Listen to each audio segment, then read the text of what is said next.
तो यहोवा ने जैसा कहा था वैसा ही सारा की सुधि लेके उसके साथ अपने वचन के अनुसार किया।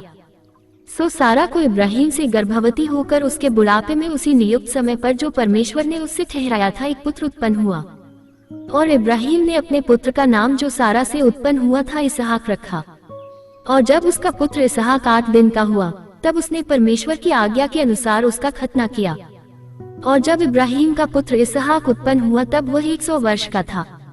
और सारा ने कहा, परमेश्वर ने मुझे प्रफुल्लित कर दिया है, इसलिए सब सुनने वाले भी मेरे साथ प्रफुल्लित होंगे। फिर उसने यह भी कहा कि क्या कोई कभी इब्राहिम से कह सकता था कि सारा लड़कों को दूध पिलाएगी? पर देखो, मुझसे उसके बुढ़ापे में एक पुत्र उत्पन्न हुआ। और वह लड़का बड़ा और उसका दूध छुड़ाया गया। और इसहाक के दूध छुड़ाने के दिन इब्राहिम ने बड़ी जेबनार की। तब सारा को मिस्री हाजरा का पुत्र जो इब्राहिम से उत्पन्न हुआ था हंसी करता हुआ देख पड़ा।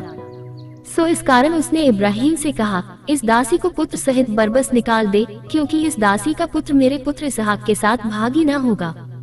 यह बात इब्राहिम को अपने पुत्र के कारण बुरी लगी। तब परमेश्वर ने इब्राहिम से कहा, उस लड़के और अपनी दासी के कारण तुझे बुरा न लगे। जो बात सारा तुझसे कहे उसे मान, क्योंकि जो तेरा वंश कहलाएगा सो इसहाक ही से चलेगा।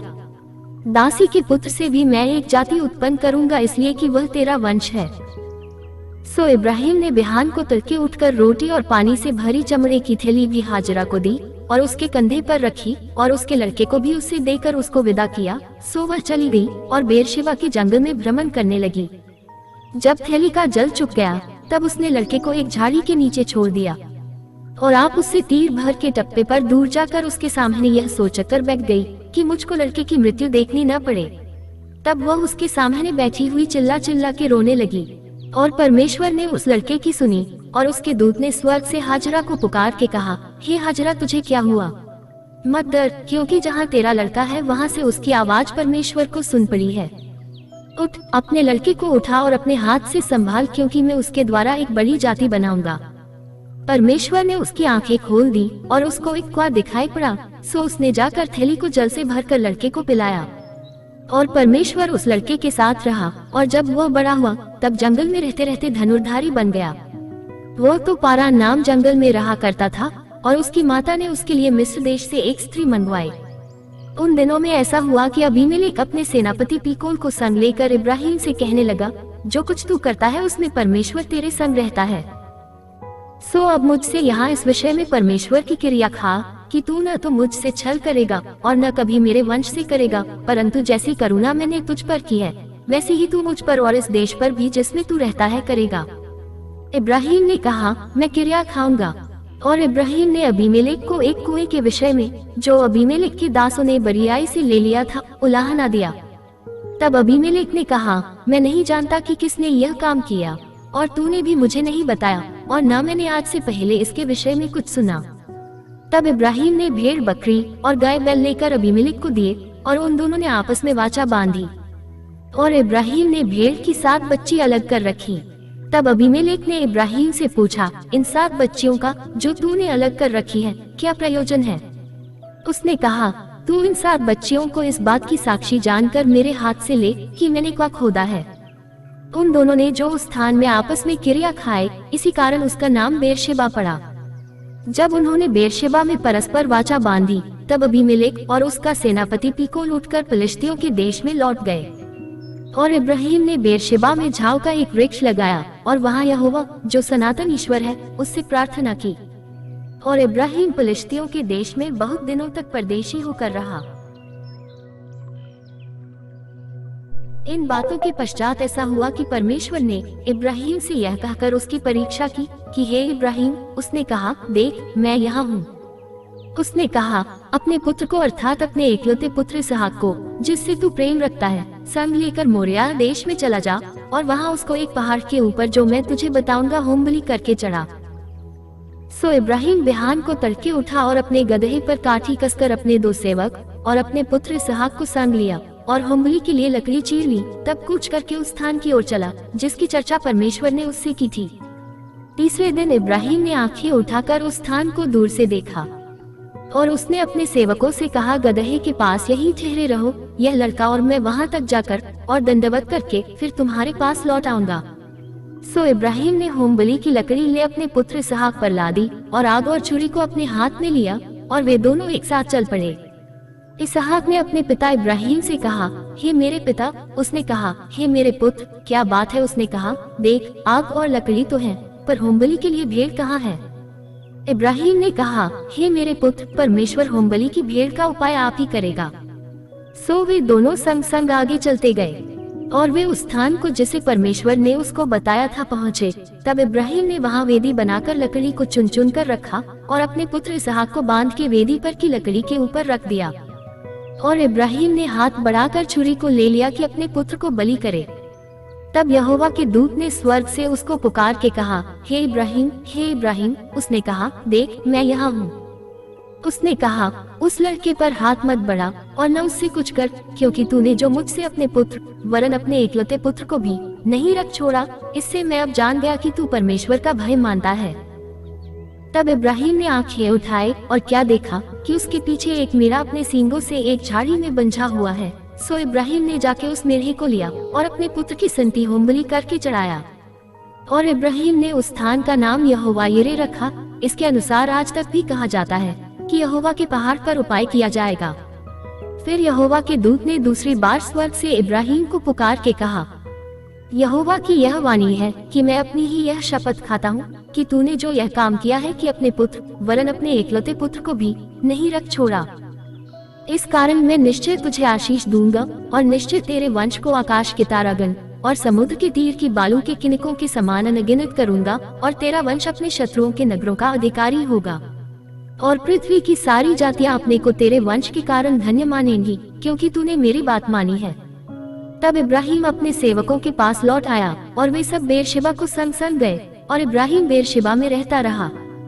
इन बातों के पश्चात ऐसा हुआ कि इब्राहिम को यह संदेश मिला कि मिल्का के तेरे भाई नाहोर से संतान उत्पन्न हुए हैं। मिल्का के पुत्र तो ये हुए, अर्थात उसका जेठा ऊस और ऊस का भाई बूज और कमूएल जो अराम का पिता हुआ। फिर केसेद, हाजो, पिलदाश, यिदला और बतूएल, इन आठों को मिल्का इब्राहिम के भाई नाहोर के जन्माए जनी और बतूएल ने रिबका को उत्पन्न किया। फिर नाहोर के रूमा नाम एक रखेली भी थी, जिससे तेबह, गहम, तहश और माका उत्पन्न हुए। सारा तो 127 बरस की अवस्था को पहुंची और जब सारा की इतनी अवस्था हुई तब वह किर्यत अरबा में मर गई। यह तो कनान देश में है और हेब्रोन भी कहलाता है। सो इब्राहिम सारा के लिए रोने पीटने को वहां गया। तब इब्राहिम अपने मुर्दे के पास से उठकर हित्तियों से कहने लगा, मैं तुम्हारे बीच पाहुन और परदेशी हूँ। मुझे अपने मध्य में कब्रिस्तान के लिए ऐसी भूमि दो जो मेरी निज की हो जाए कि मैं अपने मुर्दे को गाड़ के अपने आँख की ओट करूँ। हित्तियों ने इब्राहिम से कहा, हे हमारे प्रभु, हमारी सुन, तू तो हमारे बीच में बड़ा प्रधान है। सो हमारी कब्रों में से जिसको तू चाहे उसमें अपने मुर्दे को गाड़। हम में से कोई तुझे अपनी कब्र के लेने से न रोकेगा कि तू अपने मुर्दे को उसमें गाड़ने न पाए। तब इब्राहिम उठकर खड़ा हुआ और हित्तियों के सम्मुख, जो उस देश के निवासी थे, दंडवत करके कहने लगा, यदि तुम्हारी यह इच्छा हो कि मैं अपने मुर्दे को गाड़ के अपनी आँख की ओट करूं, तो मेरी प्रार्थना है कि सोहर के पुत्र एप्रोन से मेरे लिए विनती करो कि वह अपनी मकपेला वाली गुफा जो उसकी भूमि की सीमा पर है, उसका पूरा दाम लेकर मुझे दे दे कि वह तुम्हारे बीच कब्रिस्तान के लिए मेरी निज भूमि हो जाए। और एप्रोन तो हित्तियों के बीच वहाँ बैठा हुआ था। सो जितने हित्ती उसके नगर के फाटक से होकर भीतर जाते थे, उन सबों के सामने उसने इब्राहिम को उत्तर दिया कि हे मेरे प्रभु, ऐसा नहीं, मेरी सुन, वह भूमि मैं तुझे देता हूँ और उसमें जो गुफा है वह भी मैं तुझे देता हूँ। अपने जाति भाइयों के सम्मुख में उसे तुझको दिए देता हूँ। सो अपने मुर्दे को कब्र में रख। तब इब्राहिम ने उस देश के निवासियों के सामने दंडवत की और उनके सुनते हुए एप्रोन से कहा, यदि तू ऐसा चाहे तो मेरी सुन, उस भूमि का जो दाम हो वह मैं देना चाहता हूँ, उसे मुझसे ले ले, तब मैं अपने मुर्दे को वहाँ गा दूंगा। एप्रोन ने इब्राहिम को यह उत्तर दिया कि हे मेरे प्रभु, मेरी बात सुन, एक भूमि का दाम तो 400 शेकेल रूपा है, पर मेरे और तेरे बीच में यह क्या है? अपने मुर्दे को कब्र में रख। इब्राहिम ने एप्रोन की मानकर उसको उतना रूपा तौल दिया जितना उसने हित्तियों के सुनते हुए कहा था, अर्थात 400 ऐसे शेकेल जो व्यापारियों में चलते थे। सो एप्रोन की भूमि जो मामरे के सम्मुख की मकपेला में थी, वह गुफा समेत और उन सब वृक्षों समेत भी जो उसमें और उसके चारों ओर सीमा पर थे, जितने हित्ती उसके नगर के फाटक से होकर भीतर जाते थे, उन सबों के सामने इब्राहिम के अधिकार में पक्की रीति से आ गई। इसके पश्चात इब्राहिम ने अपनी पत्नी सारा को उस मकपेला वाली भूमि की गुफा में, जो मामरे के अर्थात हेब्रोन के सामने कनान देश में है, मिट्टी दी। और वह भूमि गुफा समेत जो उसमें थी हित्तियों की ओर से कब्रिस्तान के लिए इब्राहिम के अधिकार में पक्की रीति से आ गई। इब्राहिम वृद्ध था और उसकी आयु बहुत थी, और यहोवा ने सब बातों में उसको आशीष दी थी। सो इब्राहिम ने अपने उस दास से, जो उसके घर में पुर्निया और उसकी सारी संपत्ति पर अधिकारी था, कहा, अपना हाथ मेरी जांघ के नीचे रख और मुझसे आकाश और पृथ्वी के परमेश्वर यहोवा की इस विषय में शपथ खा कि तू मेरे पुत्र के लिए कनानियों की लड़कियों में से जिनके बीच में रहता हूँ किसी को न ले आएगा, परंतु तू मेरे देश में मेरे ही कुटुंबियों के पास जाकर मेरे पुत्र इसहाक के लिए एक पत्नी ले आएगा। दास ने उससे कहा, कदाचित वह स्त्री इस देश में मेरे साथ आना न चाहे, तो क्या मुझे तेरे पुत्र को उस देश में जहाँ से तू आया है ले जाना पड़ेगा? इब्राहिम ने उससे कहा, चौकस रह, मेरे पुत्र को वहाँ कभी न ले जाना। स्वर्ग का परमेश्वर यहोवा, जिसने मुझे मेरे पिता के घर से और मेरी जन्मभूमि से ले आकर मुझसे शपथ खाकर कहा कि मैं यह देश तेरे वंश को दूंगा, वही अपना दूत तेरे आगे आगे भेजेगा कि तू मेरे पुत्र के लिए वहाँ से एक स्त्री ले आए। और यदि वह स्त्री तेरे साथ आना न चाहे तब तो तू मेरी इस शपथ से छूट जाएगा, पर मेरे पुत्र को वहाँ न ले जाना। तब उस दास ने अपने स्वामी इब्राहिम की जांघ के नीचे अपना हाथ रखकर उससे इसी विषय की शपथ खाई। तब वह दास अपने स्वामी के ऊंटों में से 10 ऊंट छांट कर उसके सब उत्तम उत्तम पदार्थों में से कुछ कुछ लेकर चला और मसोपोटामिया में नाहोर के नगर के पास पहुंचा। और उसने ऊंटों को नगर के बाहर एक कुएं के पास बैठाया। वह संध्या का समय था, जिस समय स्त्रियां जल भरने के लिए निकलती हैं। सो वह कहने लगा, हे मेरे स्वामी इब्राहिम के परमेश्वर यहोवा, आज मेरे कार्य को सिद्ध कर और मेरे स्वामी इब्राहिम पर करुणा कर। देख, मैं जल के इस सोते के पास खड़ा हूँ और नगरवासियों की बेटियां जल भरने के लिए निकली आती हैं। सो ऐसा होने दे कि जिस कन्या से मैं कहूँ कि अपना घड़ा मेरी ओर झुका कि मैं पीऊं, और वह कहे कि ले पी ले, पीछे मैं तेरे ऊंटों को भी पिलाऊंगी, सो वही हो जिसे तूने अपने दास इसहाक के लिए ठहराया हो। इसी रीति मैं जान लूंगा कि तूने मेरे स्वामी पर करुणा की है। और ऐसा हुआ कि जब वह कह ही रहा था कि रिबका, जो इब्राहिम के भाई नाहोर के जन्माए मिल्का के पुत्र बतूएल की बेटी थी, वह कंधे पर घड़ा लिए हुए आई। वह अति सुंदर और कुमारी थी और किसी पुरुष का मुंह न देखा था। वह कुएं में सोते के पास उतर गई और अपना घड़ा भर के फिर ऊपर आई। तब वह दास उससे भेंट करने को दौड़ा और कहा, अपने घड़े में से थोड़ा पानी मुझे पिला दे। उसने कहा, हे मेरे प्रभु, ले पी ले, और उसने फुर्ती से घड़ा उतारकर हाथ में ले लिए उसको पिला दिया। जब वह उसको पिला चुकी तब कहा, मैं तेरे ऊंटों के लिए भी तब तक पानी भर भर लाऊंगी जब तक वे पी न चुके। तब वह फुर्ती से अपने घड़े का जल हौदे में उंडेल कर फिर कुएं पर भरने को दौड़ गई और उसके सब ऊंटों के लिए पानी भर दिया। और वह पुरुष उसकी ओर चुपचाप अचंभे के साथ ताकता हुआ यह सोचता था कि यहोवा ने मेरी यात्रा को सफल किया है कि नहीं। जब ऊंट पी चुके तब उस पुरुष ने 8 तोले सोने का एक नथ निकाल कर उसको दिया और 10 तोले सोने के कंगन उसके हाथों में पहना दिए और पूछा, तू किसकी बेटी है? यह मुझको बता दे, क्या तेरे पिता के घर में हमारे टिकने के लिए स्थान है? उसने उत्तर दिया, मैं तो नाहोर के जन्माए मिल्का के पुत्र बतूएल की बेटी हूँ। फिर उसने उससे कहा, हमारे यहाँ पुआल और चारा बहुत है और टिकने के लिए स्थान भी है। तब उस पुरुष ने सिर झुकाकर यहोवा को दंडवत करके कहा, धन्य है मेरे स्वामी इब्राहिम का परमेश्वर यहोवा कि उसने अपनी करुणा और सच्चाई को मेरे स्वामी पर से हटा नहीं लिया। यहोवा ने मुझको ठीक मार्ग पर चलाकर मेरे स्वामी के भाई बंधुओं के घर पर पहुंचा दिया है। और उस कन्या ने दौड़कर अपनी माता के घर में यह सारा वृतांत कह सुनाया। तब लाबान जो रिबका का भाई था सो बाहर कुएं के निकट उस पुरुष के पास दौड़ा गया। और ऐसा हुआ कि जब उसने वह नथ और अपनी बहन रिबका के हाथों में वे कंगन भी देखे और उसकी यह बात भी सुनी कि उस पुरुष ने मुझसे ऐसी बातें कही, तब वह उस पुरुष के पास गया और क्या देखा कि वह सोते के निकट ऊंटों के पास खड़ा है। उसने कहा, हे यहोवा की ओर से धन्य पुरुष, भीतर आ, तू क्यों बाहर खड़ा है? मैंने घर को और ऊंटों के लिए भी स्थान तैयार किया है। और वह पुरुष घर में गया और लाबान ने ऊंटों की काठियां खोलकर पुआल और चारा दिया और उसके संगी जनों के पांव धोने को जल दिया। तब इब्राहिम के दास के आगे जलपान के लिए कुछ रखा गया, पर उसने कहा, मैं जब तक अपना प्रयोजन न कह दूं, तब तक कुछ न खाऊंगा। लाबान ने कहा, कह दे। तब उसने कहा, मैं तो इब्राहिम का दास हूँ और यहोवा ने मेरे स्वामी को बड़ी आशीष दी है, सो वह महान पुरुष हो गया है। और उसने उसको भेड़ बकरी, गाय बैल, सोना रूपा, दास दासियां, ऊंट और गदहे दिए हैं। और मेरे स्वामी की पत्नी सारा के बुढ़ापे में उससे एक पुत्र उत्पन्न हुआ है और उस पुत्र को इब्राहिम ने अपना सब कुछ दे दिया है। और मेरे स्वामी ने मुझे यह शपथ खिलाई कि मैं उसके पुत्र के लिए कनानियों की लड़कियों में से जिनके देश में वह रहता है कोई स्त्री न ले आऊंगा। मैं उसके पिता के घर और कुल के लोगों के पास जाकर उसके पुत्र के लिए एक स्त्री ले आऊंगा। तब मैंने अपने स्वामी से कहा, कदाचित वह स्त्री मेरे पीछे न आए। तब उसने मुझसे कहा, यहोवा जिसके सामने मैं चलता आया हूँ वह तेरे संग अपने दूत को भेजकर तेरी यात्रा को सफल करेगा, सो तू मेरे कुल और मेरे पिता के घराने में से मेरे पुत्र के लिए एक स्त्री ले आ सकेगा। तू तभी मेरी इस शपथ से छूटेगा जब तू मेरे कुल के लोगों के पास पहुँचेगा, अर्थात यदि वे मुझे कोई स्त्री न दे तो तू मेरी शपथ से छूटेगा। सो मैं आज उस कुएं के निकट आकर कहने लगा, हे मेरे स्वामी इब्राहिम के परमेश्वर यहोवा, यदि तू मेरी इस यात्रा को सफल करता हो तो देख मैं जल के इस कुएं के निकट खड़ा हूँ। सो ऐसा हो कि जो कुमारी जल भरने के लिए निकल आए और मैं उससे कहूँ, अपने घड़े में से मुझे थोड़ा पानी पिला, और वह मुझसे कहे, पी ले, और मैं तेरे ऊंटों के पीने के लिए भी पानी भर दूंगी, वह वही स्त्री हो जिसको तूने मेरे स्वामी के पुत्र के लिए ठहराया हो। मैं मन ही मन यह कह ही रहा था कि देख रिबका कंधे पर घड़ा लिए हुए निकल आई। फिर वह सोते के पास उतर के भरने लगी और मैंने उससे कहा, मुझे पिला दे।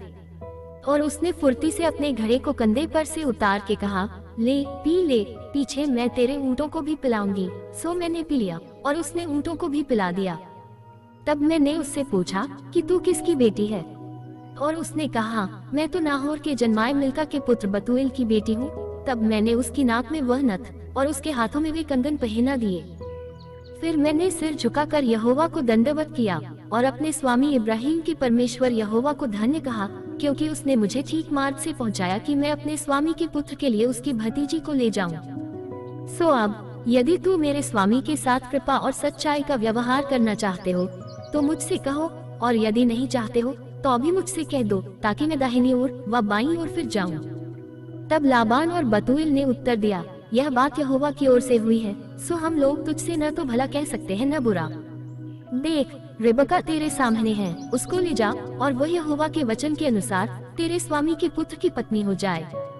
उनका यह वचन सुनकर इब्राहिम के दास ने भूमि पर गिर के यहोवा को दंडवत किया। फिर उस दास ने सोने और रूपे के गहने और वस्त्र निकालकर रिबका को दिए और उसके भाई और माता को भी उसने अनमोल अनमोल वस्तुएं दी। तब उसने अपने संगी जनों समेत भोजन किया और रात वहीं बिताए और तड़के उठकर कहा, मुझको अपने स्वामी के पास जाने के लिए विदा करो। रिबका के भाई और माता ने कहा, कन्या को हमारे पास कुछ दिन अर्थात कम से कम 10 दिन रहने दे, फिर उसके पश्चात वह चली जाएगी। उसने उनसे कहा, यहोवा ने जो मेरी यात्रा को सफल किया है, सो तुम मुझे मत रोको, अब मुझे विदा कर दो कि मैं अपने स्वामी के पास जाऊं। उन्होंने कहा, हम कन्या को बुलाकर पूछते हैं और देखेंगे कि वह क्या कहती है। सो उन्होंने रिबका को बुलाकर उससे पूछा, क्या तू इस मनुष्य के संग जाएगी? उसने कहा, हाँ मैं जाऊंगी। तब उन्होंने अपनी बहन रिबका और उसकी भाई और इब्राहिम के दास और उसके साथी सबों को विदा किया। और उन्होंने रिबका को आशीर्वाद देके कहा, हे हमारी बहन, तू हजारों लाखों की आदिमाता हो और तेरा वंश अपने बैरियों के नगरों का अधिकारी हो। इस पर रिबका अपनी सहेलियों समेत चली और ऊंट पर चढ़ के उस पुरुष के पीछे हुई। सो वह दास रिबका को साथ लेकर चल दिया। इसहाक जो दक्षिण देश में रहता था, सो लहरोई नाम कुएं से होकर चला आता था। और सांझ के समय वह मैदान में ध्यान करने के लिए निकला था और उसने आंखें उठाकर क्या देखा कि ऊंट चले आ रहे हैं। और रिबका ने भी आंख उठाकर इसहाक को देखा और देखते ही ऊंट पर से उतर पड़ी। तब उसने दास से पूछा, जो पुरुष मैदान पर हमसे मिलने को चला आता है, सो कौन है? दास ने कहा, वो तो मेरा स्वामी है। तब रिबका ने घूंघट लेकर अपने मुंह को ढांप लिया और दास ने इसहाक से अपना सारा वृतांत वर्णन किया। तब इसहाक रिबका को अपनी माता सारा के तंबू में ले आया और उसको ब्याह कर उससे प्रेम किया। और इसहाक को माता की मृत्यु के पश्चात शांति हुई।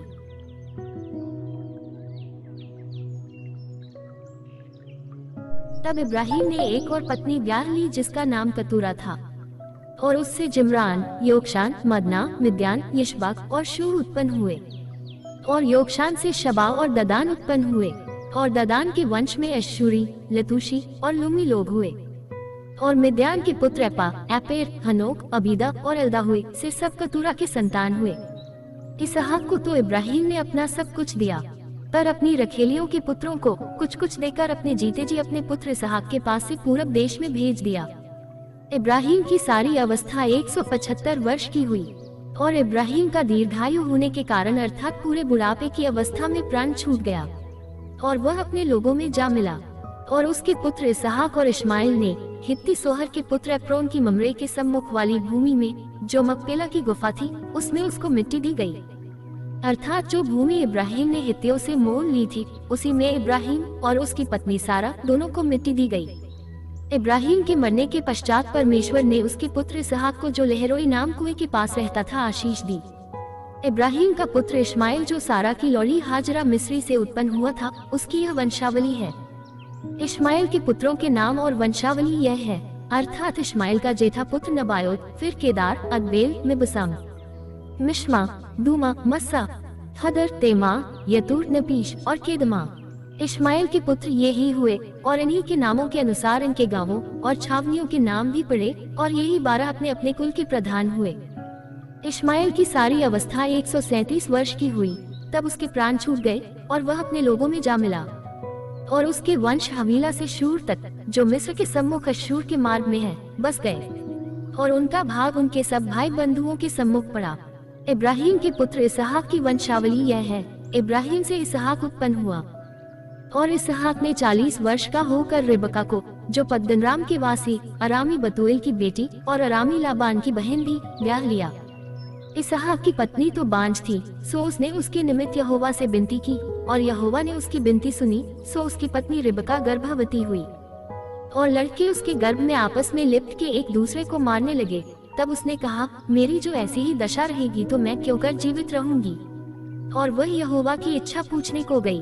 तब यहोवा ने उससे कहा, तेरे गर्भ में 2 जातियां हैं और तेरी कोख से निकलते ही 2 राज्य के लोग अलग अलग होंगे और एक राज्य के लोग दूसरे से अधिक सामर्थी होंगे और बड़ा बेटा छोटे के अधीन होगा। जब उसके पुत्र उत्पन्न होने का समय आया तब क्या प्रकट हुआ कि उसके गर्भ में जुड़वे बालक हैं। और पहला जो उत्पन्न हुआ सो लाल निकला और उसका सारा शरीर कंबल के समान रोम में था, सो उसका नाम एसाव रखा गया। पीछे उसका भाई अपने हाथ से एसाव की एड़ी पकड़े हुए उत्पन्न हुआ और उसका नाम याकूब रखा गया। और जब रिबका ने उनको जन्म दिया तब इसहाक 60 वर्ष का था। फिर वे लड़के बढ़ने लगे और एसाव तो वनवासी होकर चतुर शिकार खेलने वाला हो गया, पर याकूब सीधा मनुष्य था और तंबुओं में रहा करता था। और इसहाक तो एसाव के ऐर का मांस खाया करता था, इसलिए वह उससे प्रीति रखता था, पर रिबका याकूब से प्रीति रखती थी। याकूब भोजन के लिए कुछ दाल पका रहा था और एसाव मैदान से थका हुआ आया। तब एसाव ने याकूब से कहा, वह जो लाल वस्तु है उसी लाल वस्तु में से मुझे कुछ खिला, क्योंकि मैं थका हूँ। इसी कारण उसका नाम अदोम भी पड़ा। याकूब ने कहा, अपना पहलौय का अधिकार आज मेरे हाथ बेच दे।